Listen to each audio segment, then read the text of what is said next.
tika tokumisa nzambe lisusu bandeko oyo bozolanda liloba ya nzambe na ngunga oyo tokumisi nzambe po ete na makambo ebele ya kokesana apesi biso libaku malamu ya koyekola liloba na ye ezali litatoli ete nzambe aza na posa ya kolongola biso na libulu esika lisumu ekweyisa biso pe ekomisa biso balongi na kombo na Yesu Kristo kombo na Yesu alokumu tosili tosali mikolo tozoyekola kokoma balongi na nzela ya na ngolu ya nzambe na nzela ya kondima lelo tokoyekola kondima na lolenge ya Biblia toyebi ete batu bamonaka kondima neti kondima eloko moko boye pe koboya eloko moko boye te kowanga eloko moko te kasi lelo kondima na kati ya liloba ya nzambe kokoma molongi na nzela ya kondima kondima ezali eloko eza na nguya na kati na yango soki musumuki aza na yango akubika pona nini tolingi tolobela mingi kondima kasi ngolu tokolobela yango te atako tosongela yango kokoma molongi na nzela ya kondima misala mususu nyonso esalemelaka biso kasi tosalaka eloko moko te po tozwa yango kokoma balongi lokola toyekolaki na liloba ya nzambe na ntina ya mbeka Yesu Kristo tokoma balongi pe sikoyo mosumu kinyonso oyo andimaka lisumu na ye pe atubeli na kosambisama na lola soki bakomi na kombo na ye akomaka molongi na nzela ya mbeka ya Yesu Kristo kokoma balongi esalemelaka biso kasi tosalaka eloko te pe ngolu eza ngolu ya nzambe biso tosalaka eloko moko te nzambe ye moko nde apesaka biso ngolu wana kasi tososola malamu mpona nini tokolobela kondima po kondima atako eza likabo koute pa ya nzambe kasi tokotala eutaka wapi peleka na nzela nini po ete satana amiche katikati po ete batu bakoma na kondima te kondima eza te ete Yesu Kristo andimaka na esika ya mutu banjelu te mosumuki oyo alingi abika esengeli andima ye moko yango wana lokola toyebi ete na ngambo ya nzambe likambo eza te tokoyeba kondima eza nini pe mutu musumuki akosala nini po azala na kondima po ete na nzela wana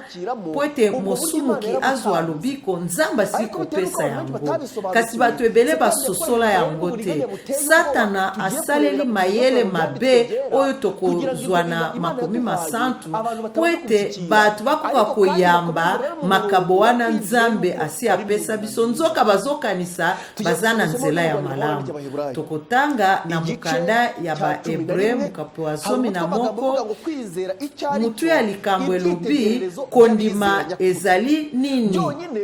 mutu ya maliloba oyo na bahebele mukapo wa 11 bokanga yango malamu wete na mutu wana nde ezolakisa kondima ya solo ezali nini pe bandakisa ya batu oyo bandima bakoyebisa biso liboso kondima eza nini kasi bakolekisa milongo mibale te milongo muke kaka kasi bandakisa ya baoyo bandima ekobanda na mukapo ya mine kino mukapo ya tuku mine mituna pona nini mikapo ebele ya baebele zomi na moko ezolobela kondima bandakisa eza ebele kasi bazwa ngonga ebele te pona kolimbola kondima kasi bazwi ngonga mulai pona kopesa bandakisa ya bato bazalaki na kondima ya solo pona nini po ete na maloba mususu kondima ezali maloba te kasi kondima ya solo emonanaka na bomo ya motu yango wana na mukapo ya 11 bazolimbola kondima bobele na mukapo ya liboso kino ya misato kobanda mukapo ya mine kino mukapo ya tuku mine bazolakisa bomo ya bato oyo bazalaki na kondima ya solo okomona mikolo ya lelo mingi batu bazoluka kotombola kondima ya bangomba na bango bitumbe za makasi batu bazotelemelana kasi tika nayebisa bino kosamba likolo ya kondima na yo ezali kolakisa nini kondima esala na bomoi na yo pe mosumu kesengeli abongwana akoma na bizaleli ya nzambe bokomona mingi mpona inazoyebisa bino likambo oyo soki botangi na Daniel mukapo ya misato tangu bazwaki Shadrach Meshach na Abednego babwaki bango na moto tangu bakomaki na moto eloko ya kokamwa mokonzi ya Babilone Nebukadnezar alobaki nazomona batu mine ekotambola na moto pe bakanga bini nyololo te nzoka ya mine azali lokola mwana ya nzambe kasi motuna Nebukadnezar azalaki mokonzi ya bapagano azalaki muyuda te Nebukadnezar atikala komona emoniseli te koyeba Yesu mwana ya nzambe eloko nini elakisaki ete ye aza mwana ya nzambe anotokozwa na maloba ya nzambe balobi ete bavandaki na Babilone bilenge misato wana bavandaki na mokonzi pe apesaki bango misala kasi bilenge misatu wana tangu babandaki koloba maloba kosolola na baninga babandaki kotatola bobele Yesu Kristo pe bizaleli ya Yesu Kristo ekokanaki na bizaleli ya bilenge misatu wana yango wana tangu Nebukadnezar moni mutu ya mine ina moto alobi akokani na baoyo azali mwana nzambe oyo batatolaka na maloba na bango yango wana kondima ya solo ezali boumeli ya mutu ezali maloba te yango wana Nebukadnezar atako na ngonga ya Daniel tangu babwakaki ye na libulu ya bakosi ezala bilenge misatu wana tangu babwakaki bango na moto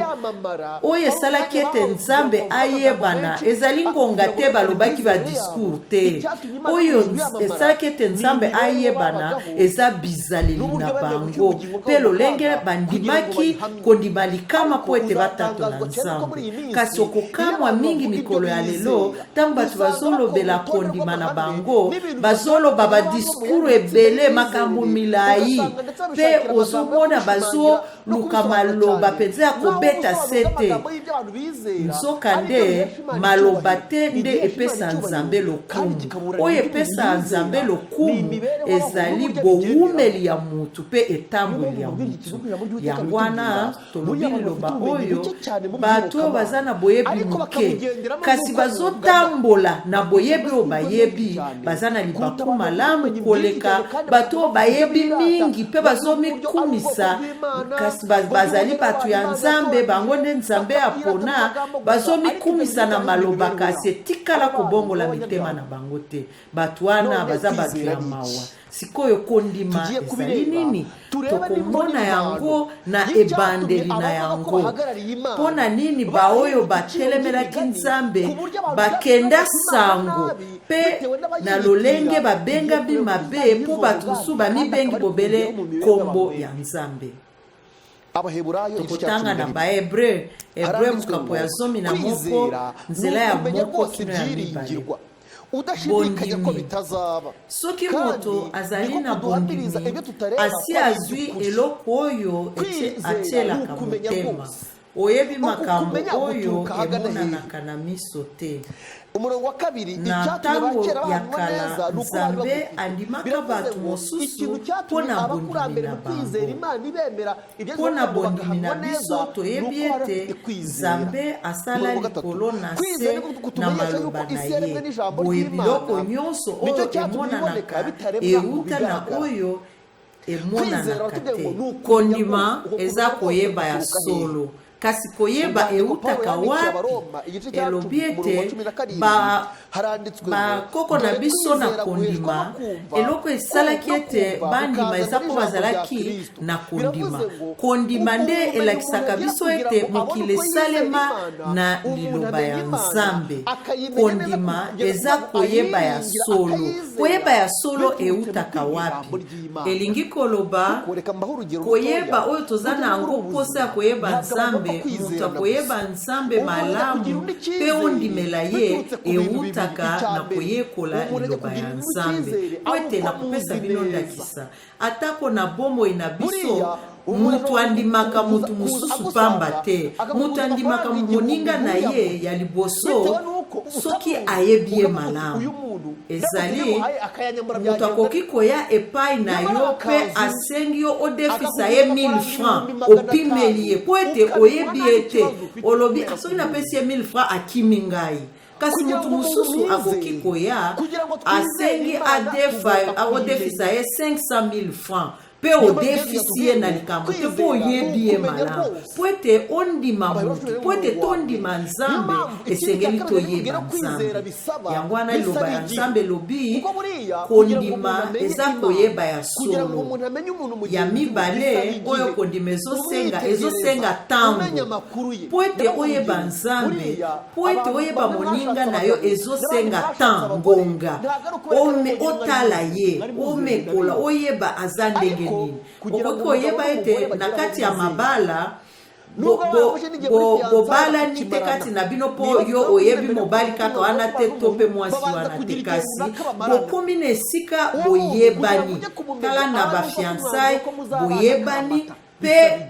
bolekisi ngonga moko pe boyebani. Yango wana bondimi bovanda esika moko pe bovanda libela ezosenga ngonga tan. Yango wana soki okei na mbangu oyebani na mutu emwa bosali libala sima libala epanzani po ete basanganaki babalani batikala koyebana te. Yango wana soki balobi mutu aza na kondima te eza bobele makambo mibale ya liboso. Soko ondibelaka nzambe ozalaka na ngonga olekisaka na nzambe. Ya mibale koyekola liloba ya nzambe kino ondimela nzambe ya solo. Makambo oyo ezosenga ngonga lelo lobi posa poso moko kaka ozala na kondima oyo kopesa ondingisa kokota na moto te eza mbala moko te. Sengeli olekisa ngonga na koyekola liloba ya nzambe. Tokotanga na mukanda ya Yakobo to Jacques mukako ya mibale nzela ya tuku mibale na misato. Yango wana ekomama boye Abraham andimelaki nzambe bongo nzambe akamataki ye lokola moto ya bosembo mpo na bondimi na ye. Na boye nde bakomaki kobenga ye moninga ya nzambe. Kondimela nzambe ezotalela ngonga esengeli olekisa elongo na nzambe pe otambola elongo na nzambe lokola Enoki. Okoma moninga ya nzambe oyebi nzambe malamu pe nzambe ayebi yo malamu. Tika nayebisa bino maloba oyo bokuta na Luka 13 to pe Matayo 25 bato oyo Yesu Kristo akoyebisa bango bolongwa liboso na ngai na tikala koyeba bino te. Na mikapo wana elingi koloba tete Yesu ayebi bilongi na bango te to pe bakombo na bango te. Kasi koyeba bango te eza ete batikala kozwa ngonga ya kotambola elongo na Yesu te pe kosala boyokani na Yesu. Tika nayebisa bino eloko oyo nalingi nayebisa bino ete mobali ayebi mwasi na ye pe mwasi ayebi mobali na ye ezali koyeba ye koleka kutu baboti na ye pona ngonga basi balekisi. Tika nayebisa bino bokoma na esika yango mpona nini mabala ezopanza na pamba. Okomona olingi mutu mpona mosala malamu mituka to bandako, kasi okoyoka ete mwasi na ye bakangi ye na ekobo na boyi na ye to pe sentinelle to pe chauffeur. Soki oza mobali to mwasi obala nzoka nde ngonga na yo malamu olekisaka ngoli banda ya ndako na yo. Yango wana baoyo baza pembeni ya balongani na bino ngonga bazolekisa sika moko bolingo ezomata elongwe na molongani ekei na mutu wana balekisaka naye ngonga malamu. Yango wana mpona kozala na boyebani malamu esengeli kovanda esika moko na telefone te na WhatsApp na Facebook te, kasi na kolekisa ngonga esika moko. Yango wana liloba nzambe lobi ete Abraham andimela nzambe pe akomi moninga ya nzambe. Abraham bande kotambola elongo na nzambe, abande kolekisa ngonga na nzambe. Abraham ayekoli bizaleli ya nzambe, ntango akomi na mikakatano nzambe asungi ye, asosoli nzambe malamu pe nzambe ayebi ye kino babengi ye moninga ya nzambe. Bososola malamu kiboninga wana tokotanga na mukanda ya ebandeli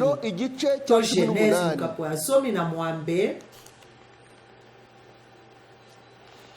mukapo ya 12 tangu nzambe ayebisi Abraham ete alingi abebisa mokili. Bato yango basimi nzela bakei pe bakomi kotala epai ya mboka Sodome. Abraham akendeki kotika bango na nzela. Bongo Yawe alobi, nabombela penza Abraham likambo nalingi kosala. Bino pe bomi bososola likambo nalingi nasala. Nzambe moko alobi likambo nalingi nasala nabombela Abraham. Ozomona ke nzambe ayebaki Abraham pe Abraham ayebaki nzambe pe Abraham andimelaki nzambe ya solo. Ebandai kotalela mbongo ya Abraham azosenga nzambe te to pe kobondela pona mwana, kasi nzambe ye moko alakaki ete kopesa mwana. Abraham atikala kosenga mwana epai ya nzambe te atako kosenga nzambe te. Nzokande relation to pe boyokani ya Abraham na nzambe ezalaki ya muzindo pe Abraham ayebaki ete nzambe aza moyenge bene eyaka pamba te. Pona nini bato bakomaka na pasi pe akanisi ete moninga na ye akoki kosunga ye koleka lolenge nzambe akoki kosunga ye. Elingi koloba ete alekisa ngonga ebele na moninga koleka ngonga alekisa na nzambe. Eza na makambo kokutana na yango atako moto alingaka yo ndenge nini to pe mobota alingaka yo to pe molonga akomona yo aleli ayebisi yo kanga motema, kasi nzambe oyo tondimelaka pe babenga biso tondimela ye azali nzambe ya makoki nyonso akoki kosunga biso na ngonga nyonso. Boni ezali kuzoba te kolekisa ngonga ebele na bato, nzoka nde esengelaki tolekisa ngonga ebele na nzambe. Tala mokapo ya 17 nzambe alobi nakobombela Abraham ndenge nini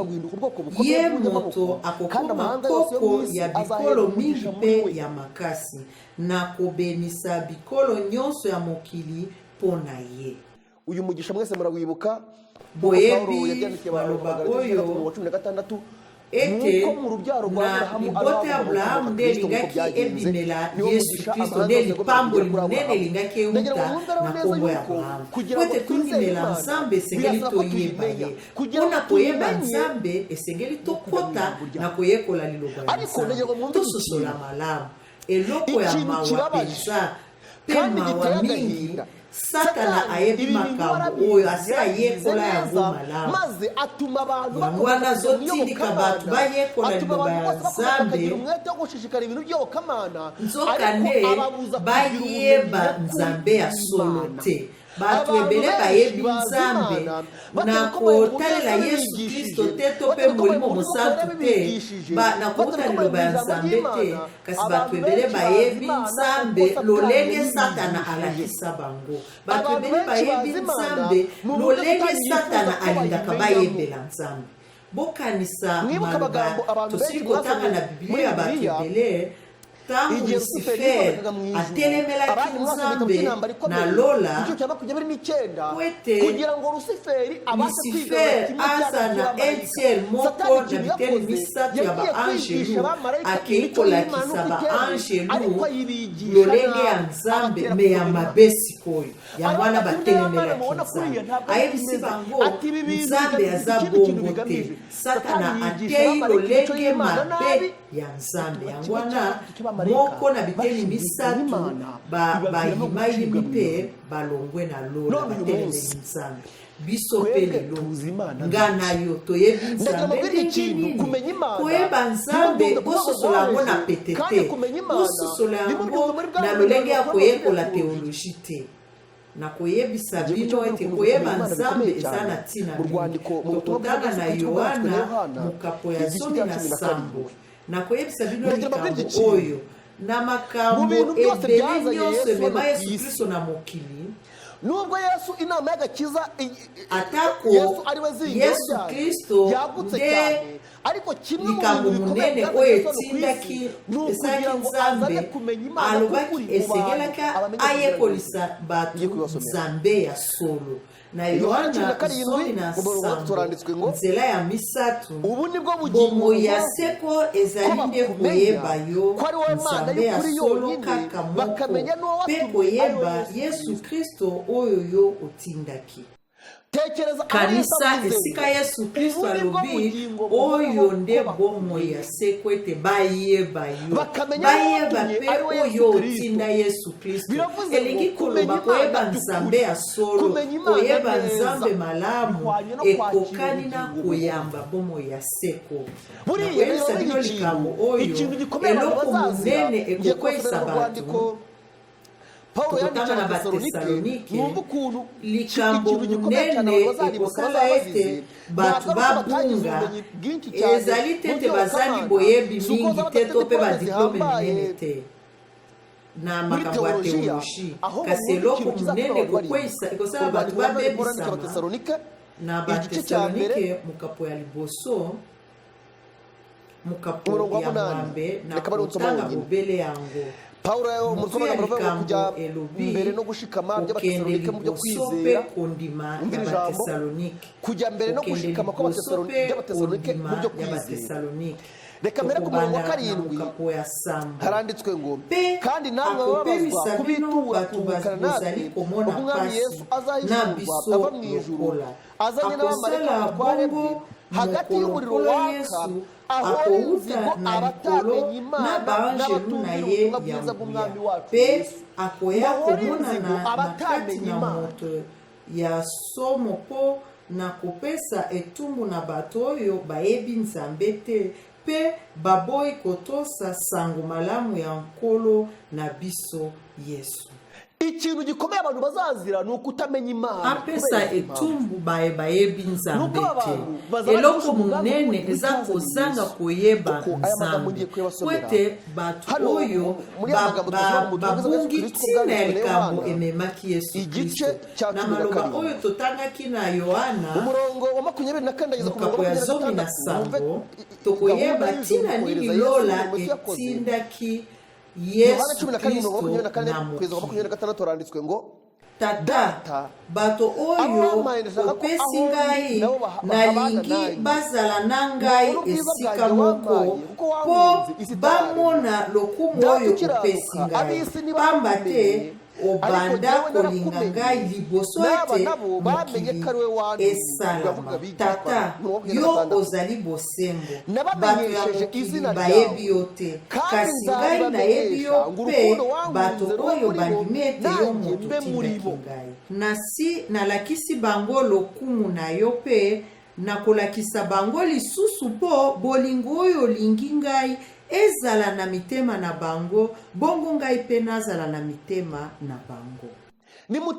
kanisa kwete bolingo ya nzambe ezala na kati na biso kwete kristo azala na kati na biso basengi biso toyeba nzambe mokapo ya ntumi bale na motoba nde elobi nalakisa bolingo bango lokumu na yo liloba ya nzambe elakisaka biso lolenge ya nzambe nayebisa bango kombo na yo po ete bolingo yo olinga ngai ezala na kati na bango soki oyebi nzambe okotondisama na bolingo ya nzambe mpe ngai nazala na kati na bango kristo mpe azalaka na kati na biso nakoyebisa bino likambo ya kokamwa na mokanda oyo babengi jésus-christ nalingi bososola malamu na page 520 na likolo ekomami boye nubwo umuntu ni mu cyo cya 79 cyitwa birarangiye na liteo elobi esili wifuzwe byose na mukanda ya Yesu Kristo na liteo elobi esili nubwo umuntu atako mutozalaki mosumuki ibye byari bitandukanye n'ibya Satani ya Satani Luciferi yasumuye asumuka kitamwazalaki na lola esika ayebaki blokumu ya nzambe ayebaki bolingo ya nzambe koleka bikelamu nyonso ata kwa yebaki lolenge ya nzambe to karaktere ya nzambe pe asosolaki malamu alingaki ye moko atambola na lolendo na ye pe kopona wana nde ezalaki ya suka nzambe esengelaki abikisa ye lisusu te kasi moto akosamaki mayele ya moto ebebisamaki na mayele mabe ya Satani moto ayebaki molai to mozindo te ya bolingo ya nzambe elikya ya moto etalilaki bobele bolingo ya nzambe elingi koloba impamvu nta nama yo gucungura Satani yigezeho mpona nini miango ya kobikisa Satani esalema te ntango bazalaki na lola bayebaki mozindo ya bolingo ya nzambe batombokelaki nzambe oyo basosolaki mpe bayebaki malamu atari 100% nk'abayizi uko Imana igomba kumenywa ahubwo basosolaki penza na bolingo ya nzambe nzoka batelemelaki nzambe kasi mpona mutu ezalaki niyo mpamvu bavuga balobi elikya ya mutu ezalaki bobele koyeba bolingo ya nzambe mpe kotinda mwana ya nzambe nzambe alingaki asosolisa biso bolingo oyo nzambe alingaka biso tososola malamu Satana aza mwana mabe mutu mabe eloko moko oyo Satana asalaki eza kolongola koyeba nzambe ya solo eza kolongola elilingi malamu ya nzambe liboso ya bato bayeba nzambe na lolenge ya mabe bolingo ya nzambe ezala na mitema ya bato te mpe Yesu Kristo afanda na mitema na bato te lokola totangaki na Yohana 17 nzela ya 11 boyoka malamu maloba oyo ezali na mokanda ya Jésus-Christ po bososola malamu kozanga elilingi ya solo ya nzambe kozanga koyeba nzambe ya solo ezali molili ekomami boye ni mu cyigisho eza na liteya liboso oyo elobi nzambe elongo na biso ekomami boye isi icura umwijima bitewe no kutagira ishusho y'Imana elilingi ya solo ya nzambe isi icura umwijima bitewe no kutagira ishusho y'Imana kugira ngo umwijima weyurwe kwete molili elongwa kwete mokile esongela nzambe nguya ya Satana esengelaki ebebisama pe ekosalema na makasi te misala ya makasi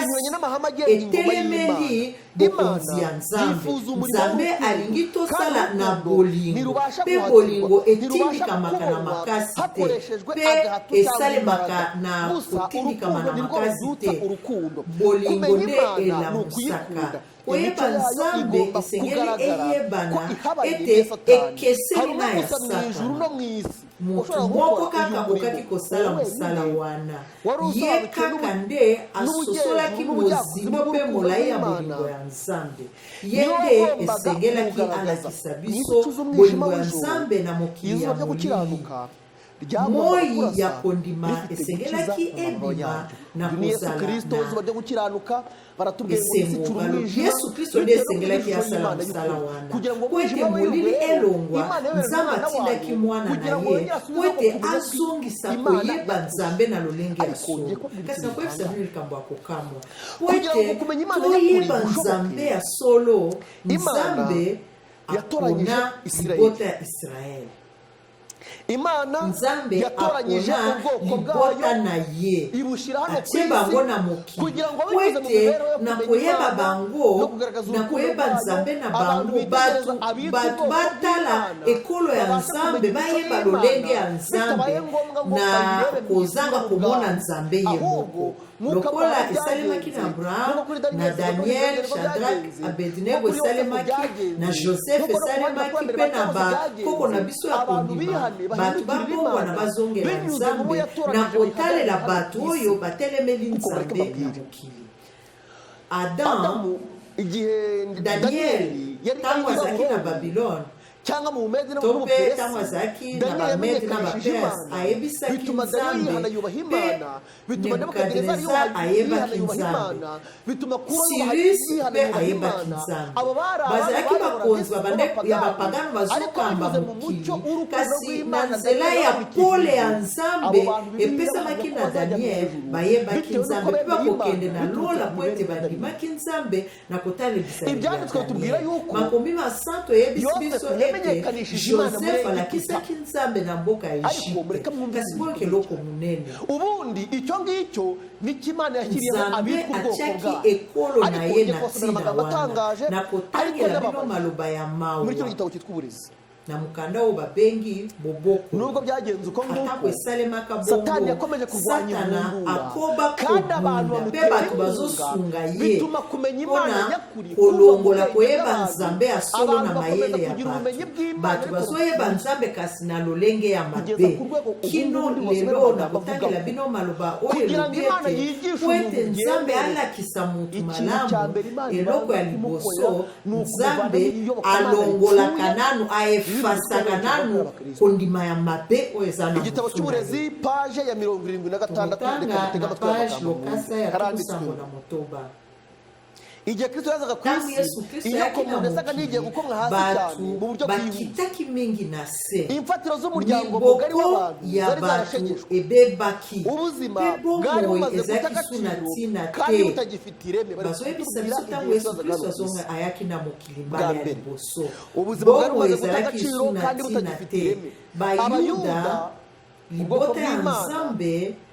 Abayuda bari baramaze gutakaza babungisaka imbaraga nguya ya ituruka mu kowuta ijambo na liloba ry'Imana. ya Nzambe mawa penza Abayuda bari bamaze gutakaza imbaraga ituruka mu ijambo na ry'Imana, liloba ya Nzambe bagezaga ku batuye isi pe imihango bateyaki n'ibitekerezo batu bidafite bobele n'ishingiro byagusha bamimesano ya batu oyo Kandi esalaki ete bikarindagiza bato ubugingo. basosola te makambo etali bomoi ya solo Abangaba baoyo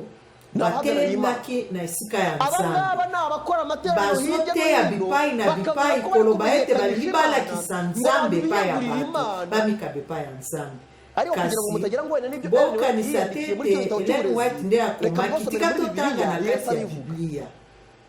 na mukanda ya Matayo, igice Matayo cya 23, na misatu umurongo wa mukapo 15 ya zome na haranditswe mitano ngo, elobi boye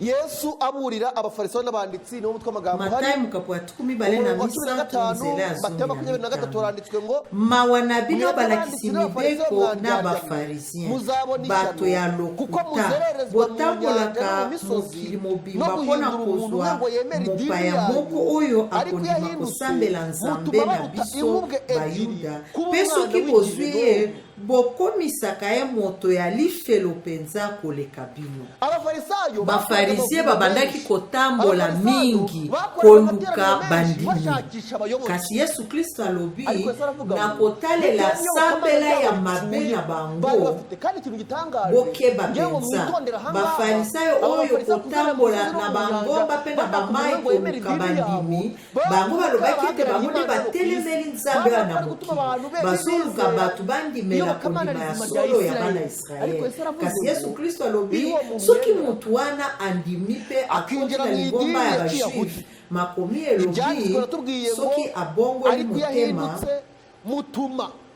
abaruta inkubwe ebyiri kuba umwana w'igihenomu.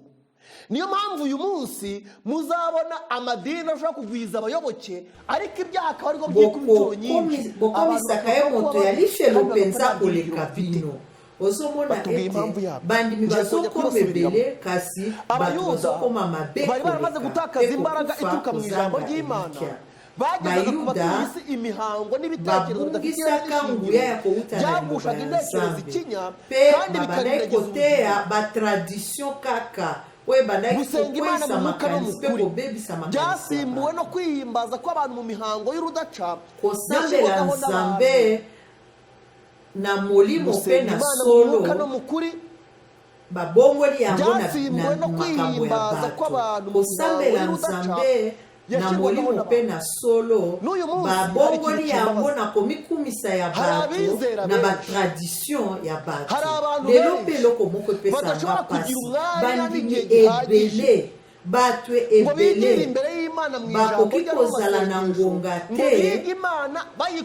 mpona kokende liboso ya Nzambe na koyekola liloba mpe na mabondeli, koyekola Nzambe na nzela ya liloba na ye. Po ete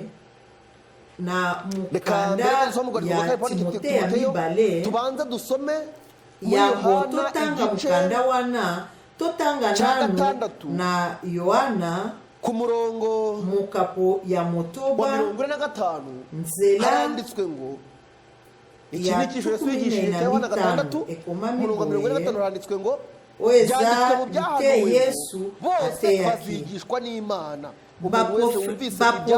bakomaka boye Nzambe akoteya bato nyonso, moto nyonso oyo ayokelaka tata mpe andimaka mateya na ye akoya epai na ngai. Bose bazigishwa n'Imana, bango nyonso bakoteya na Nzambe. Mutu ateyami na Nzambe asolo akondimela Nzambe, akolinga Nzambe, akokoba moninga ya Nzambe lokola Abraham azalaki moninga na Nzambe. Mpe mutu akozala na boyokani na Nzambe mpe kimia oyo ekozala ete alala malamu po ete ayebi ete eloko nyonso akosengela na yango Nzambe akopesa ye yango na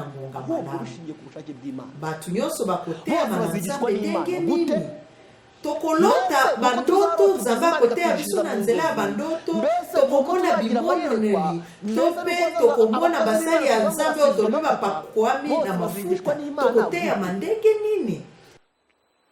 Urwandiko na mukanda rwa kabiri Paulo yandikiye ya mibale ya Timote igice cya 3 ya misatu nzela ya 15 yaranditswe ngo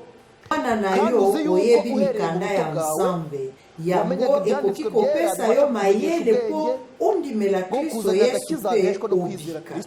Mikanda nyonso ya Nzambe ekomama na nguya na ye pe ebongi mpona koteya bato pe kosukisa ndenge nyonso ya lokuta po na kobongisa bato pe kolakisa bango nzela ya sembo. Na ndenge wana moto ya Nzambe akobonga penza pe akokoka kosala misala nyonso ya malamu. Kandi bigira umumaro wo kwigisha umuntu. Bivuze ngo elingi koloba soko elingi koteyama na Nzambe, zwa liloba ya Nzambe, kota esika ya osambela oyekola Biblia na kolanda mokano ya Nzambe. Kasi soko koyeba Nzambe na kotalela bateyi ya lingomba baosepelaka na bango, ozozanga ngonga ya yo moko ya kolekisa na Yesu okobunga nzela.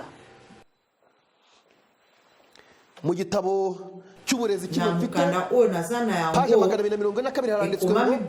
ubwenge bw'umuntu wishingikiriza ku mitekerereze ya muntu oyo afandisi likolo ya makanisi ya batu ekobungisa yo.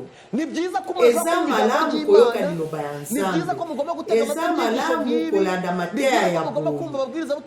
eza malamu koyoka liloba ya Nzambe. Kasi soki ozalaka na ngonga ya yo moko te ya kotanga liloba ya Nzambe, okobunga. Soki ozosepela kaka na koyeba liloba ya Nzambe, na koyoka kaka na matoyi liloba ya Nzambe lobi, okobunga. Lelo tondele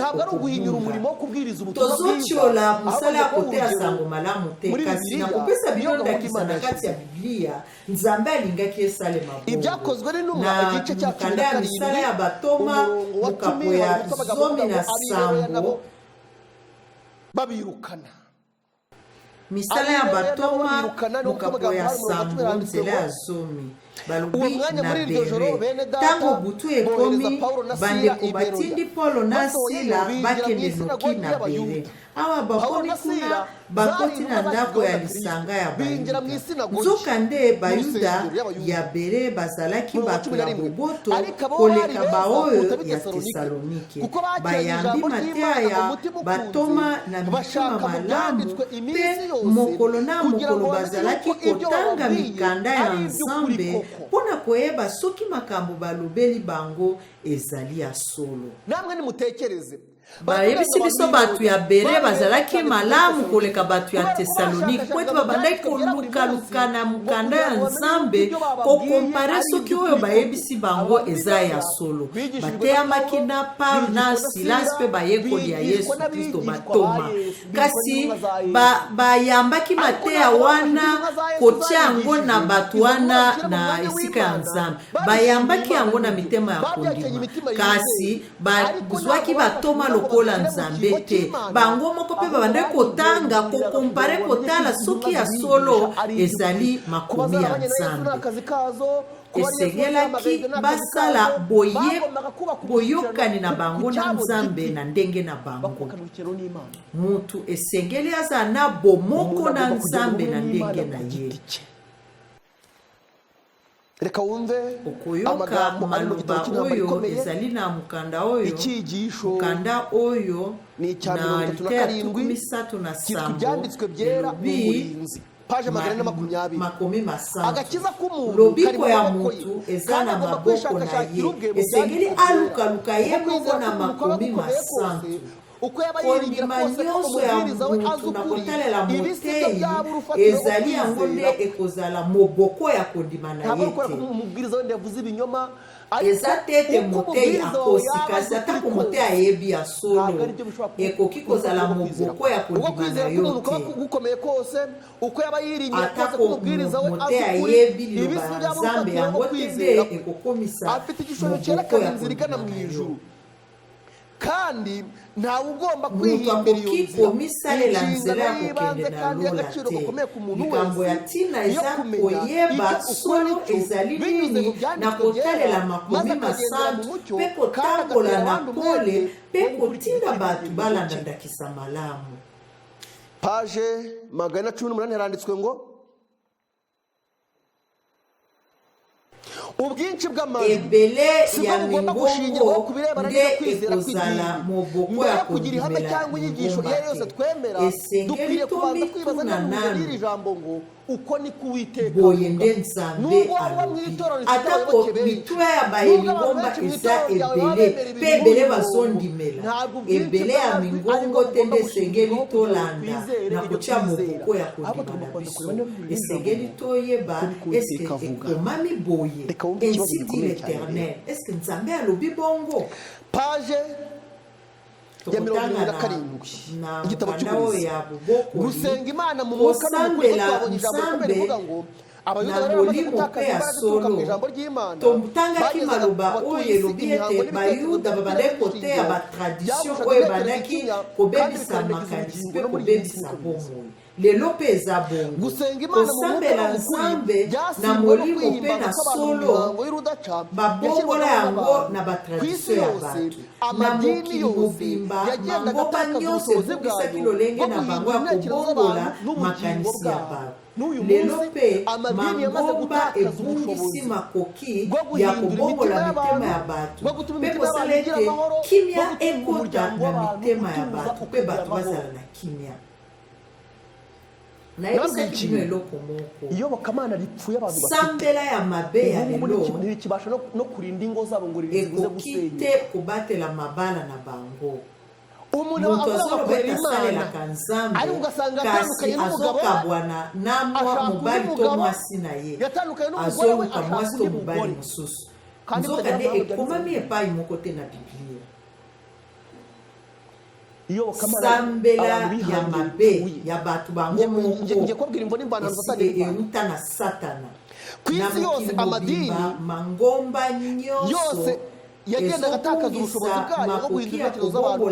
n'ubugingo bwabo. Abantu bamaze kurambirwa ibitekerezo bihimbano n'ibinyoma byashaka kurambira intekerezo zabo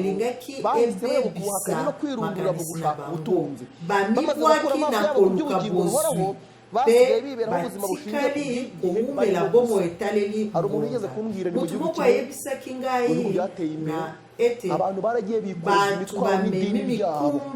bikoreza imitwaro idateruka bageze yo beba bwaki kondima nyonso bakomi bapagani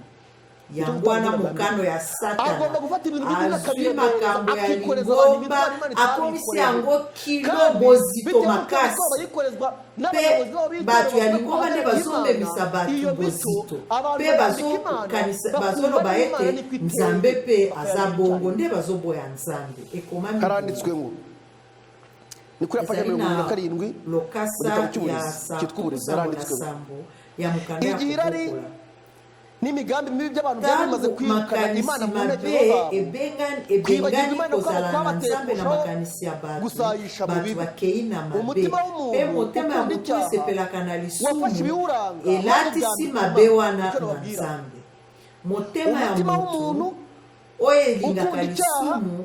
ezwi nyonso wana elatisi yango nzambe na bongo kososola bongo epesi lisumu makasi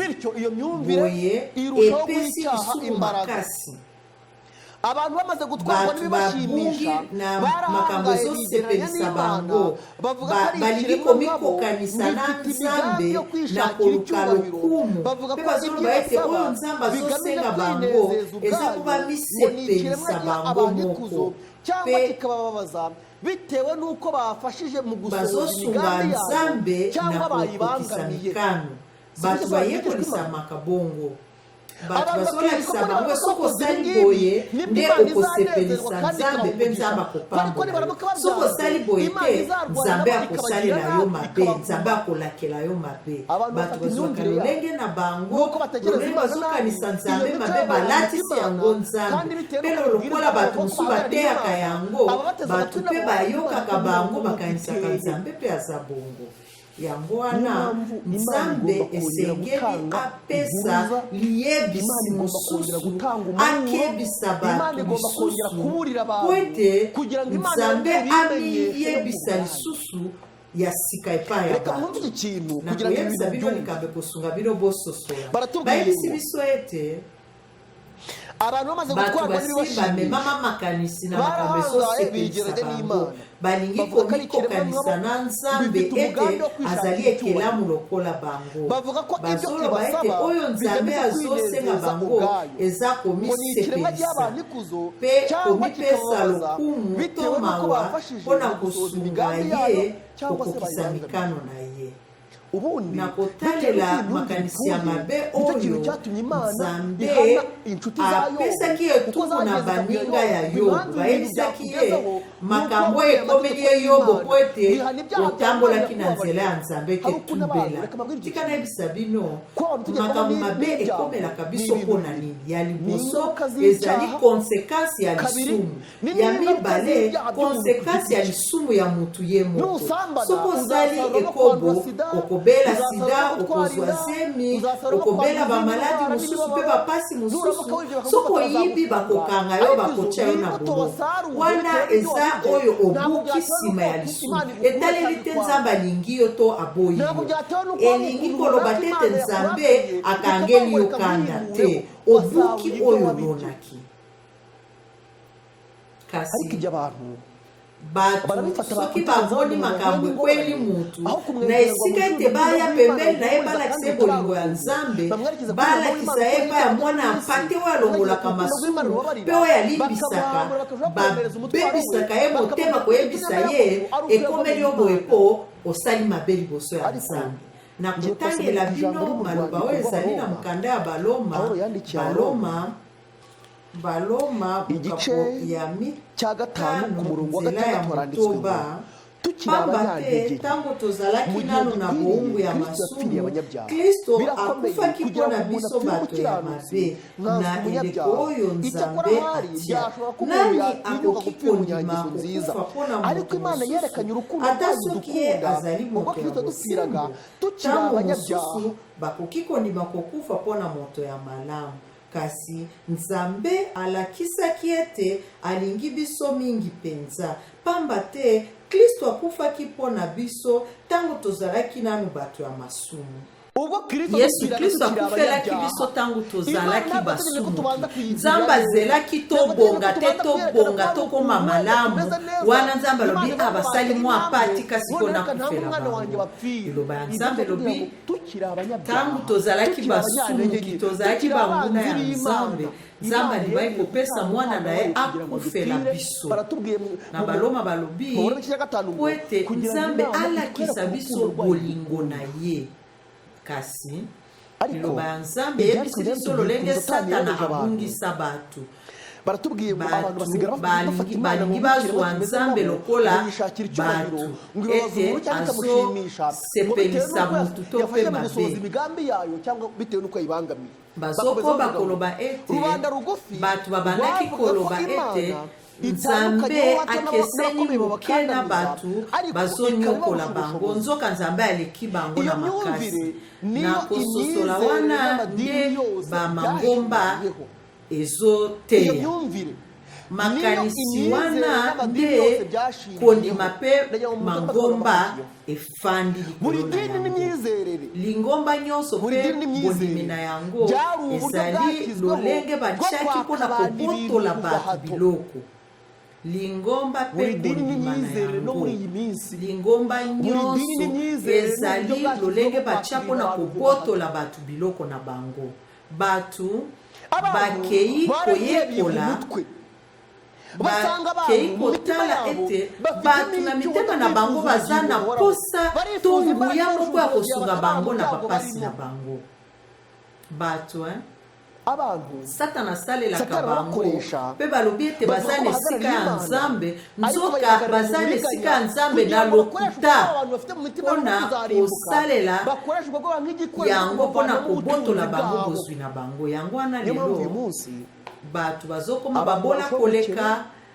biloko ezosila bango kasi bakambi ya mangomba bazomvwama mpenza lingomba moko te eza na krizi na mikolo oyo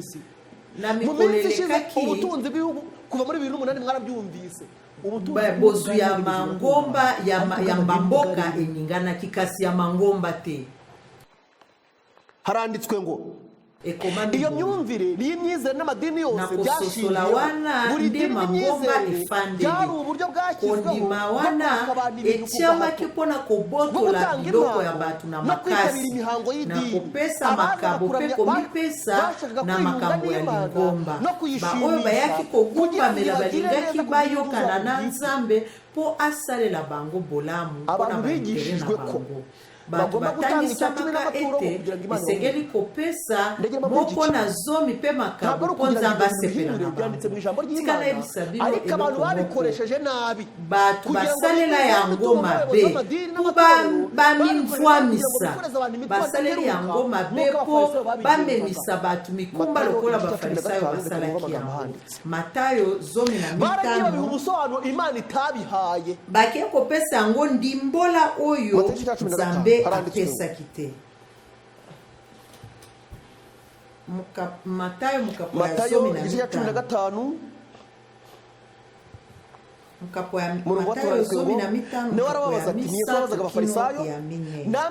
yesu azongiseli bango bongo bino mpona nini botosaka mibeko ya nzambe te botosaka kaka mibeko euti na bino moko pamba te nzambe aloba tosa tata na mama na ye mpe oyo abwakeli tata na ye to mama na ye lisuma basengeli koboma ye kasi bino bolobaka moto akoki koloba na tata mpe na mama lisalisi oyo nalingaki kopesa bino na bombi yango mpo na nzambe soki alobi bongo asengeli lisusu te kosalisa tata na mama kaka na ndenge wana bozali kokomisa maloba ya nzambe eloko pamba mpona kotosa mibeko na bino moko abafarisayo n'abanditsi baragiye bafarisien mpe bakomi bakei komema liloba ya nzambe na lolenge ya kokotisela bango mbongo liloba ya nzambe elobi tosa mama na tata na yo mwana esengelaki atosa baboti mpe asunga bango nde bafariseo babongoli yango balobi atako likambo esengelaki kopesa tata na mama nayo likambo kasolobi nakeye kobonza yango na nzambe. Lingomba nyonso mpe kondima nyonso ekomaki ya kobotola bato biloko na bango. Baoyo bayaki kokumbamela balingaki basepelisa nzambe na batina na bango moko. Yango wana na mikolo oyo mateya eza ebele mpe manaka ya mangomba ezokutana na kokotisa mbongo na bakesi na bango. Mutu moko ayebisaki nga ete okoki kozwa elanga munene balobi motei oyo akoteya liteya oyo ekokotisa mbongo na kesi te boyamba motei wana te. Lelo kopesa mutu etumbu na lingomba to mpe koloba ete abungi, lelo koyokela mutu mawa basunga ye basimba ye malamu ezotalela kondima ya mutu mpe kokotisa mbongo na kesi. Soki bazoloba bapaster to mpe babateli bapate ezali bato babokolaka bibwele. Tika na yebisa bino ete na Ezekiel balobi ete esengeli mingi batala bapate oyo ebukana ebunga to mpe ebela basunga bango bakoma na sante ya malamu. Kasi lelo okokanisa ete bapate nde esengeli bakipe babateli na bango. Kasi lelo moto akoye kosala lisumu munene soki aza na mbongo. Lelo mutu akoki kosala lisumu munene kasi bakolimbisa ye mpe bakipe likambo na ye te po ete azokotisa mbongo ebele na kese ya lingomba. Boyebi bato te oyo basala bamariage bana na basi bana na bango bazalaki na bazemi kasi basala bamariage mpona nini bazalaki na bongo. Okomona bato mibale moko asali lisumu bapesi etumbu mosusu batiki ye po ete poshe wana mosusu eza na mbongo ebele. Lelo ata eloko balobi mangomba ebele ezotambola na yango. Kososolisa Biblia ezolakisama na lolenge mbongo ekokota na kesi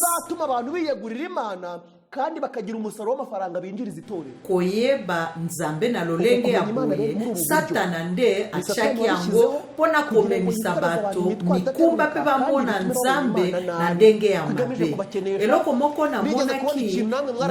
na mangomba ya mikolo oyo okomona ete mutu azwi kitunga koloba boya kobwaka kibomobola na bino na kati ya kitunga. Azoyebisa bango boya kobwaka kimobola na bino na kitunga nzoka nde makabo azoluka. Soko ozoyekola nzambe libanda ya Biblia libanda ya liloba nzambe okobunga pe mutu wana amemisa mutu ngambo te po ete nzambe atindika biso na bato te. Nzambe alobi ye moko akoteya biso pe totangaki na Timoteyo ekomami boye makomi ya nzambe epemami na nzambe eza na ntina ya koteya mutu. Sosola malamu liloba oyo na kotangela bino na mukanda oyo muri kino gitabo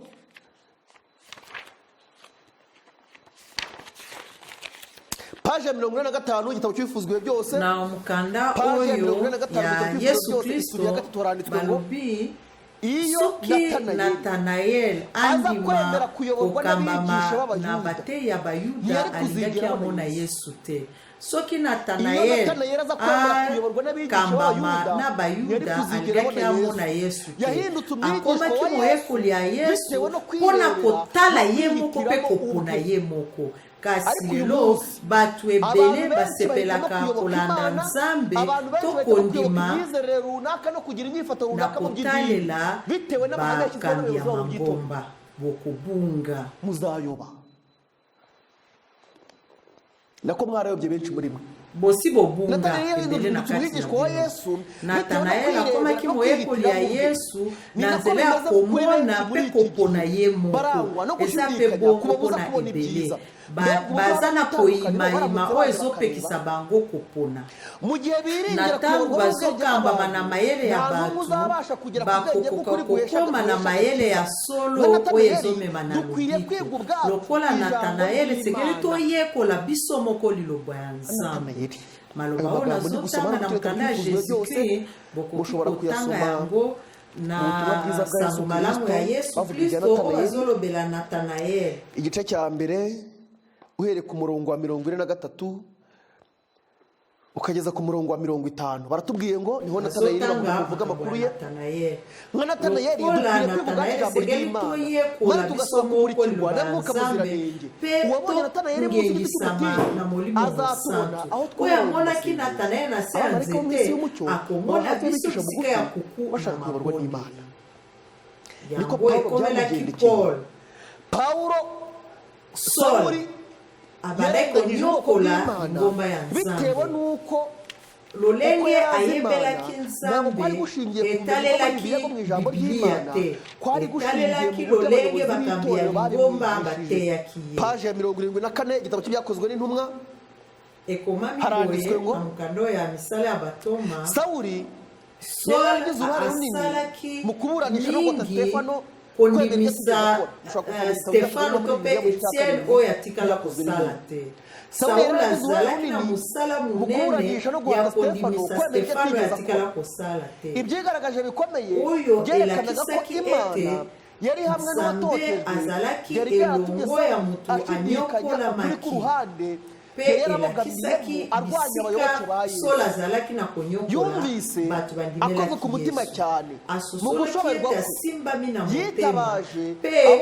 akei na boya yakanisaki ete baza na mayele akendaki kolukana makomi masantu te ahubwo amaze gukora ku mutima ntango asosolaki makambo esalemaki na liwa ya Stefano balobi ete akendaki epai ya baoyo akanisaki baza na mayele ibyo abatambyi n'abanditsi babwiye bayebisaki yebisaki bango ete Stefano afingaki Nzambe pe abandaki koteya bamwemera ko bafite inshingano zera bakanisaki ete bango nde baza na solo mwari muzi ko ari abantu bazondima ete aza na solo lokola mokambi mutalobi lokola paster alobi yango lokola sango mutalobi yango lokola papa lobi yango lokola bishop songolo pakalobi eza ya solo averifie te nayebisaki bino likambo ete abantu b'ibero batubwiye muri Bibiliya bato bateyamaka na Paul na Silas na batoma ya Yesu kasi batikala kondimela bango te bato ya bere babandaki koluka na makomi masantu batala soki eza ya solo moto aye atelemi liboso na yo ayebisi yo bakambi basangalaki na Vatika soki na meke soki mpe na wapi kolandela lingombo osambelaka na yango bazulukano ya koloba ete libondeli ya Nzambe tokosambela boye boye kasi ekokani na Bibiliya te ko ibyo bintu bihuje n'ijambo ry'Uwiteka Yesaya igice cya 8 umurongo 20 haranditswe ngo nimusange amategeko y'Imana y'ihamya nibatavuga ibihwanye n'iryo jambo soki balobi oyo ekeseni tongo ekotalela bango te nubwo abantu bayobejwe ariko nubwo abo ntibazatsindishije bango pe bakolongisama te ata babungisa yo bakotuna yo likambo wana kwete Bibiliya ekomami na lingala pe okoki kososola yo moko oyo Nzambe azoloba na ntina na yo ibyo abatambyi n'abanditsi bakomi bayebisaki ye byaje kumwemeza ko Stefano afingaki Nzambe pe azaki motera bamwemeje ko afite inshingano zera aribo bafite ukuri ntabwo umuntu agira ukuri mutu alobaka solo na kutala position aza nango na lingomba to pe atanga teologie ezali Rwanda 14 handitswe ngo uberesha ukuri ijambo ryawe. Sanctifie-les par ta parole. Bulisa bango na liloba nayo liloba nayo ezali. Yafashe umwanzuro bimugoye. Nyamara amaherezo ibyo yari yarize uko yari asanzwe yumva ibintu icyubahiro yahaga abari baramwigishije nuko yibonaga bitewe no kumenyesha byatumye yinangira arwanya umutimanama we abundisi mungongo ya mutema na ye. Sawuli yinangira Sawuli akanga mutema na ye. Sawuli yafashe umwanzuro na pasi. Nyamara amaherezo ibyo yari yarize atanga uko makanisi na ye kososola na ye nyonso pelo kuku nyonso bandaye kopesa bato oyo batanga mingi basana badiplomi ya minene icyubahiro yahaga bari baramwigishije nuko yibonaga bitewe no kumenya lokola yebanaki mingi kuko buri hari umwanya n'umuntu na ngonga moko na pesa bino ndakisa ya reunion moko esalemaki mukambi moko atuni muninga na etango banekosola atuni ye bati itegeko rya kane rivuga ko ubwite baswapema mukora sambu mu idini ryawe mukamuruka cyumweru mukoro ya yambo kasi babanekosola hagati yabo aramwega mu bwiza ukuri alubi na yebye samedi tope saba ati ndabizi ko umunsi wa kabiri uvuga Bibiliya kandi abizi ko itegeko ry'Imana rya kane ariko aramubwira ati soki nateye makabwana ekobebisa lingomba na ngai nakoki kutu koteya likambwana te mpona nini po ete bato ebele kosia lingomba eza ligablo na ye ligablo na ye kuvuga ngo winjije angahe ni business bakora ezali gablo esika osoteka pozo muri iminsi ni business ya mwana yebisakino tango nyonso oyo mondimi akoki kosalemela ezokotisa eloko moko te na kesi ya lingomba bakoki pe yango te. Sawuli azwaki mokano na pasi amaherezo ibyo yarize uko yari asanzwe yumva ibintu icyubahiro yahaga bazarigishije nuko yibonaga lenge ayebanaki esalaki ete akanga mutema we n'ubuntu bw'Imana. Amaze kwemera neza ko abatambyi n'abanditsi bari bakomi Sawuli yabaye mubi cyane bazaraki na solo abundisaki lisusu makasi mateya ya batoma na Yesu. Ira mu bw'iki kintu na yebi malamu ete makambo bateya mutu ntango azalaki mwana moke eza pasi mpo elongwa lokola Martin Luther alobaki yango na page 104 kasi esengeli kobunda makasi mpo na bongo nazotinda motu akota lingomba songolo to kakala te nazoteya bato kondimela Nzambe mpe ntango tozoyekola bozwi oyo nde ebungisi makanisi ya bato. Nuko byagendekeye Aburahamu Abraham ndimelaki Nzambe ya solo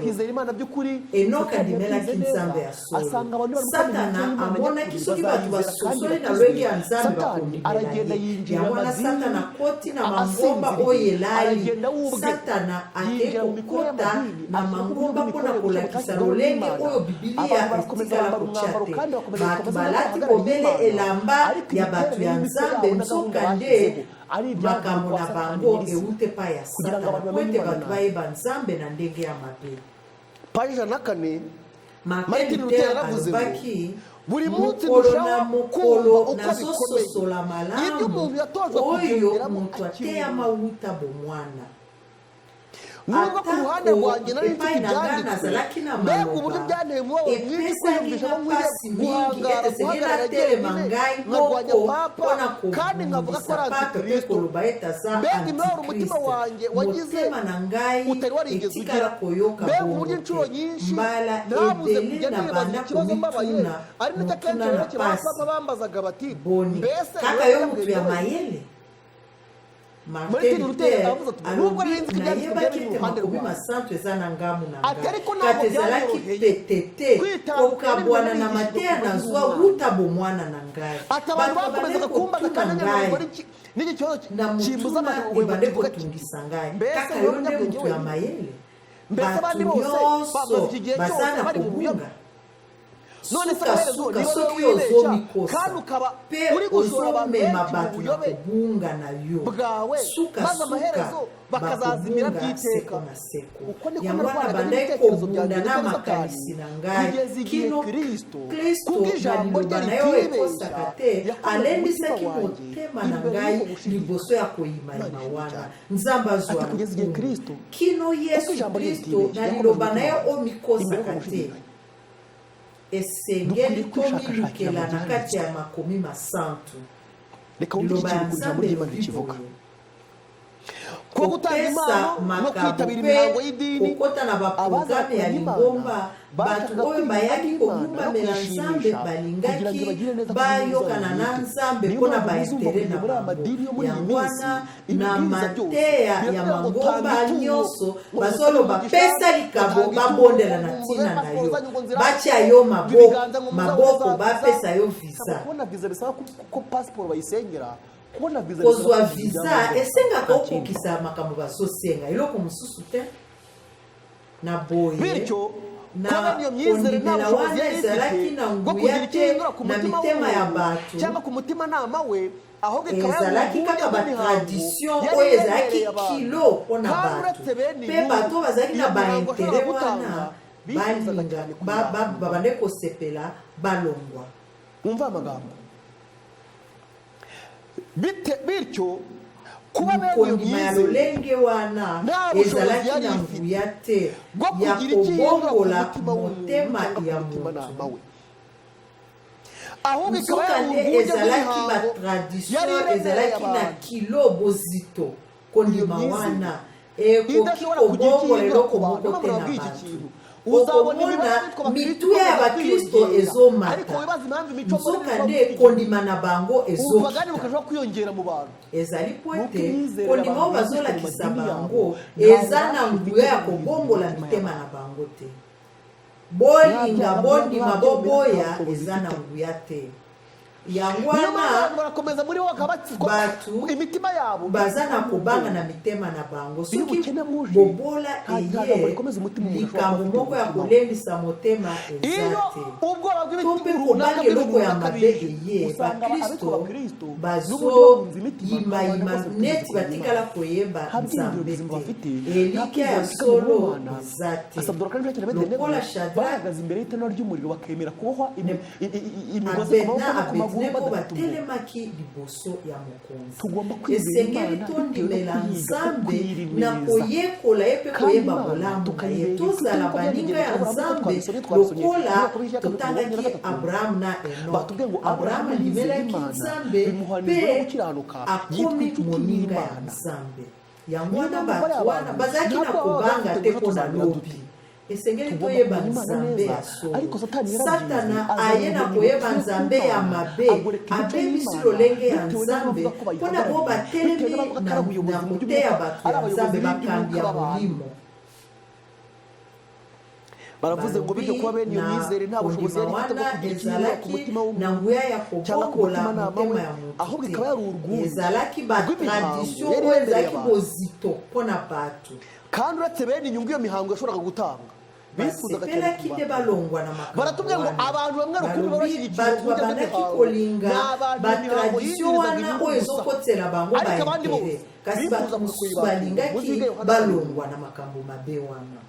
soki boyekoli yohana mokakola sango moto oyo nyonso aza na posa ya mai aya epai na nga amela yesu alobaki yango na yerusalemu na lifesto bato nyonso ayaki na nzala mpe posa ya mai etikala kolongwa na bozwi na lokumu bayokaki maloba wana esili mitema na bango mpe bayoki posa ya kokende epai na yesu nayebi mpe lelo bato bamemi mikumba bazoyimayima bifuza guturwa imitwaro y'imihango n'imigenzo yabo yabikikisa mikumba wana kasi bazoyeba esika bakitisela mikumba wana kwete elikya na bango nyonso bapesa na bakambi ya mangomba mokolo bakozongela yesu kristo nde bakozwa kopema ya solo soki bongo te bakobunga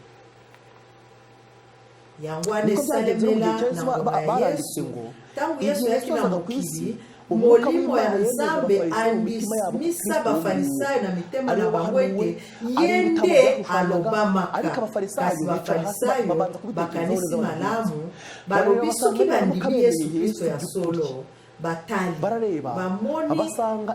bamakabo nyonso bato babandaki komema ekoya lisusu te po ete esengeli elongwa po Yesu Kristo ye moko bamoni baintere na bango eza adanger. Soki Yesu Kristo ye nde mwana na pate ya solo, soki tondimi ye tokozwa lisusu baintere te. Nzoka toyamba kaka makabo lelo mpe bato ebele bazopekisama kokende pa Yesu Kristo po ete soki basosoli Yesu malamu baintere bakambi bazalaki na yango ekozala lisusu te. Yango wana na bitumba esalema na mokili etumba etikala kosopa makila lokola bitumba ya mangomba te. Ata kolelo okoyoka ete na Afrika ya likolo batu oyo babengi bato basalaka mabe bateroriste ezali bamisima po ete bateya bango soki babomi bato baza na lingomba na bango ekopusa bango bakendelo. Soki bopesi bongo ebele ba ya Nzambe kino kopesa moko na zomi mpe makambo babengi yango boyenge bene ekomama na Biblia bato batiami na lingomba kope na sambele ya lokuta esengeli kolongola mikumba wana nde bato bakondimela Nzambe ekomami boye uko niko ubwo ikibi cyari kidakumwe mu gukora cyakomeje gukurikira elongwaki te ekolaki penza bigabanuka abantu batakaje y'Imana muri Nzambe kati na bango pe bayambi elembo yango ya Satana po ekamba bango binyuze mu kutamenya Imana nk'uko bikwiriye. Batu bandimi elembo ya Satana po ete ekamba bango mokili mobimba ebungi na masumu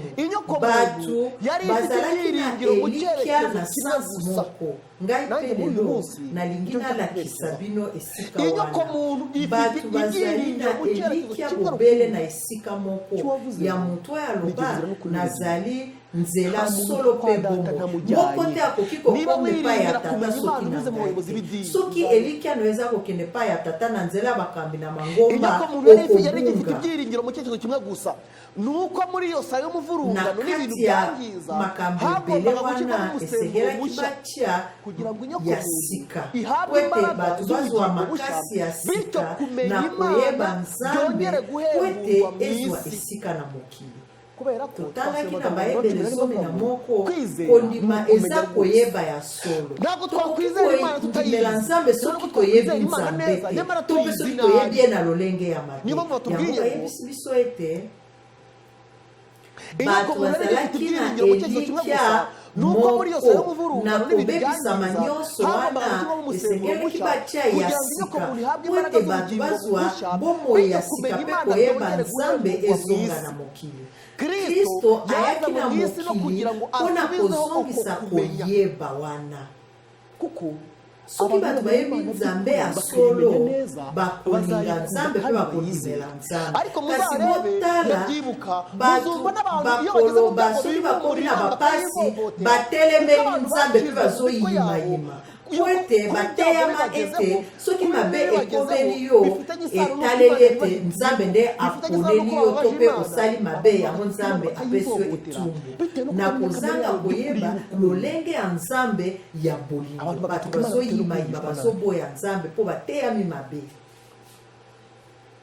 Kristo yaza mu isi no kugira Yesu Kristo ayaki mpona kozongisa boyebi ya solo kolongola mateya ya lokuta bato oyo balobaki bayebi Nzambe balakisaki ndenge ya lokuta na kozongela oyo. Kristo ayaki na mokili po ete alongola mateya ya lokuta oyo bato balobaki bayebi Nzambe balakisaki elolenge azali na kolongola eloko moko na mitu ya bato. Makambo ya koloba ete koyeba Nzambe bayekolaka yango na klase. Soki otanga teologie oza na diplome na kati ya teologie tala makambo mosusu oyo yekola warabyize kasi oyekola koyeba nzambe te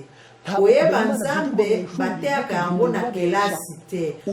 oyekola makambo mosusu mpe bayo bateyaki oyo bazalaki na objectif bazalaki na yango lelo oyekola makambo ekomi pete muzige boyekola na systeme y'uburezi systeme ya mokili ya lelo euti na nzambe icyakora umuntu abasha koyekola yango na pole ya nzambe mpe ekopesa mbano malamu kasi soki eza mpona yango moko koyeba nzambe te moto ayebaka nzambe te mpo bateyi ye na teologie moto ayebaka nzambe kubwira ijambo rivuga na kolobaloba ete bango nyonso bakoteyama na nzambe Yohana 6:45 nzela ya 15 Kristo yaje mu isi kugira ngo akore ibibazo birimo abantu bavuga ko bazi Imana bishingikiriza ko bayigaragaza ufitayo yaje kwerekana kamere y'amategeko yayo no guhishurira abantu ubwiza bw'ubutungane bwayo buboneka oyezali na motema ndagira ngo iki kintu gikomeye abantu bose Imana yahamagaye mwumva ikintu boyo kananu liboso nzamba bandaki kusala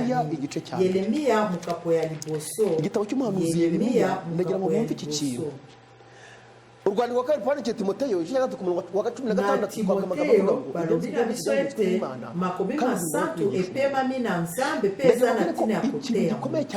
eloko munene oyo nzambe asalaka yango mutu asalela ye soki nzambe alingi mutu akende liboso na koyeba ye eloko nzambe asalaka eza kozwa mateya ya mabe oyo aza na yango mpe nzambe abakisa ya malamu likolo te melange wana ya mabe na malamu ekoki kosala moto abonga liboso ya nzambe te nzambe asukolaka nanu oyo ya mabe mpona kotia ya malamu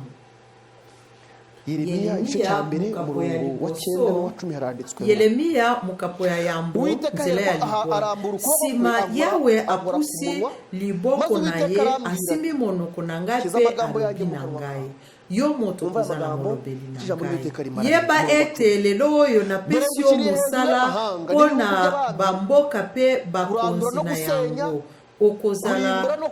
okozala kolongola bakonzi pe kobwaka bango na se okozala koboma bikolo pe kopanza yango kasi okozala pe kobongisa bamboka pe kotonga yango lisusu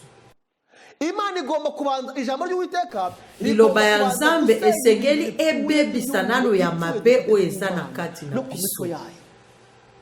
tango matisi makolo likolo tondimi ete tokwei nzambe akotonga biso mpe kolona milona ya liloba na ye na mitema na biso okoki kozwa basangisa te mpe obakisa lisusu boyebi ya nzambe yango wana liloba ya nzambe elobi Yeremiya mukapo ya yambo nzela ya libwa mpe zomi ezali Yeremiya lobi nzambe asimbi nga na monoko mpe atie maloba na kati na ngai natomboli yo likolo ya bikolo nyonso mpona kopanza mpe kotonga mpe kolona mpe kotonga ezali lokola kosangisa moto oyo alia mpo atia ya malamu na kotangela bino oyo nzambe asalaki na Paul liboso nzambe asalela ye totangaki oyo azalaki liboso ntango azalaki na mapinga ya bafarisayo nzambe amilakisaki epai na ye liboso akomisa ye toma na ye asalaki nini kotanga na mukanda oyo babengi kobokola paje ya 67 muri kino gitabo cyitwa uburezi ntango Mose azalaki na Egypte na etelo bayekolisaki ye kosalela makasi mpe ezalaki na motema na ye mpona kobongwana esengelaki asala mibu 14 na esobe mpo nzambe alongola mateya mose azwaki ya basoda esengeli alekisa bamibu kama 14 na esobe po byamusabye kumara imyaka 40 mu butayu asabana n'Imana kandi yegera ku byaremwe kugira ngo yuzuze ibyangombwa bimubashisha kuyoboza Abisirayeli itegeko ry'urukundo. esengelaki ayekola kokamba bana Israeli na mobeko ya bolingo. Paulo pe ayekolaki yango na nzela ya Damas amonaki pole ya Nzambe pe pole ya Nzambe bongoli bizaleli na ye. Mutu aya bandaki konyokola batu ya Nzambe akomi toma ya Nzambe. Mutu oyo azalaki moteyi akomi moyekoli. Ngonga oyo ekomi lokola mibu ebele na bomoi na ye. Abandaki koyekola makomi ya elaka ya kala pe Kristo nde azalaki moteyi na ye. Liboso bateyaki ye na bafarizien pe bakomi kasi awa Kristo nde moteyi na ye. Kuri we kandi pona ye kozala na bomoko wana ekomaki etelu akendeki na esobe esika ayekolaki elongo na Nzambe azwaki ngonga ya kosukola bomoi na ye. Paulo azwaki ngonga ya kosukola bomoi na ye kolongola batradisio nyonso ezalaki na bomoi na ye. Bokanisa batradisio nyonso bafarisien balakisaki ye yango Nzambe atinda ye. Paulo azwaki ngonga ya kosukola nyonso wana. Azwaki ngonga ya kosukola bomoi na ye kolongola batradisio nyonso ya bomoi na ye pe kozwa mateya oyo ezowuta na liziba ya solo.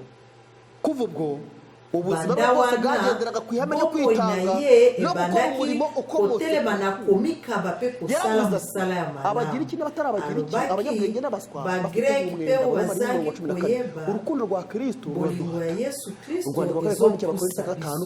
na Bakorinto 5:12. Yango wana nazobyanga soki tolingi kondimela Nzambe ya solo totika banzela ya mabe oyo tomisalela pe bakambi ya mangomba bapesa biso tolanda liloba ya Nzambe nde tokoyeba Nzambe ya solo pe kondimela ye. Nakoyebisa bino mokapo nalingi tosukisa na yango po tososola ete ata bakoko na biso na kondima balingaki bandimela Nzambe ya solo. Tokotala na Exode na gatatu Exode 3:3 tango Mose abandaki kosola na Nzambe asengaki mokapo ya 12. Moïse alobi na Yawe, tala Yawe, olobi na ngai namema ekolo oyo, kasi nani mosusu akosalisa ngai soki yo osalisi ngai te? Olobaki na ngai ete yo moko osi opona ngai pe ozali kozwa nga lokola moto na yo ya motema. Bongo soki ya solo nazwi bolamu na miso na yo, yebisanga makanisi na yo, boye na koyeba yo solo pe na kotonda penza na bolamu na yo, pamba te ekolo oyo ezali ya yo. Mose asambeli Nzambe alobi, lakisanga mokano na yo pona yeba yo. Ezalaki posa ya batata na biso na kondima, esengelaki bayeba Nzambe na ndenge ya solo po ete basala mosala malamu. Koyeba Nzambe lokola nayebisaki bino nde etindika biso tondimela ye na ndenge ya malamu. Tangu nyonso bato basila koyeba Nzambe na ndenge ya malamu te, atako ngolu ya Nzambe ezali ekokoma na esika na yango te po mutu akoki kondima Nzambe malamu te soki oyebi ye te. Tosenga Nzambe lokola Mose asengaki ye, papa tika nayeba mokano na yo mpo nayeba yo. Tangu Nzambe abilakisaki epai ya Mose alobi na mukanda ya zomi na libwa bongo yawe azongisi nakolakisa yo bolamu na ngai nyonso mpe nakoyebisa yo ntina ya kombo na ngai yawe pamba te moto oyo nalingi kopesa ye bolamu nakopesa ye bolamu na ngai moto oyo nalingi koyokela ye mawa nakoyokela ye mawa Nzambe alingaki komilakisa epai na ye yawe aye kokita na kati ya likonzi ya mapata atelemi penepene ya Moïse ayebisi ye ntina ya kombo na ye yawe motoba yawe aleki liboso na ye mpe asakoli boye ngai yawe nazali Nzambe oyo alingaka bato mpe ayokelaka bango nayokaka kanda noki te natonda na bolamu mpe nakokisaka maloba na ngai bilaka oyo napesaka bato nakokiselaka bango yango ti na mabota koto na koto oyo eyaka nsima nakangaka motema ata babebisi ata batomboki ata basali masumu kasi nazangisaka te kopesa etumu na bato oyo basalaka mabe na bana mpe na bakoko na bango na bana ya bakoko na bango te na bakoko ya bakoko na bango. Moïse afukami noki elongi na se mpe alobi kolo lokola opesi nga bolamu na yo yaka na biso nayebi malamu ete bato oyo bazali mitu makasi kasi limbisa masumu na biso nyonso mpe komisa biso ekolo na yo. Mose abangaki te na justice ya Nzambe kasi Mose asimbi mawa ya Nzambe alobi lokola olimbisaka mabe atako toza ekolo ya mabe limbisa mabe na biso ndima biso okomisa biso bana na yo mutu nyonso oyo alandaki liloba oyo nazobianga ye andimela Nzambe ya mawa ayeba ete Nzambe alingaka ye koleka moboti alingaka mwana na ye Nzambe aza na posa ya kosalela ye malamu kasi ya mabe te soki okutani na konsekansi ya mabe na yo kotia yango likolo ya Nzambe te na biangi yo ete yo na ngai tondimela Nzambe ya solo mpe ekowuta na koyekola liloba na ye Nzambe apesa biso koyeba ye ya solo na kombo na Yesu tika tobondela totondi yo Nzambe na biso mpo na liloba na yo kombo na Yesu wa lokumu tobondeli lokola Mose abondelaki tosengi yo ete omilakisa epai na biso toyeba posa no epai na biso mpe tondima tosengi bongo na kombo na Yesu amen.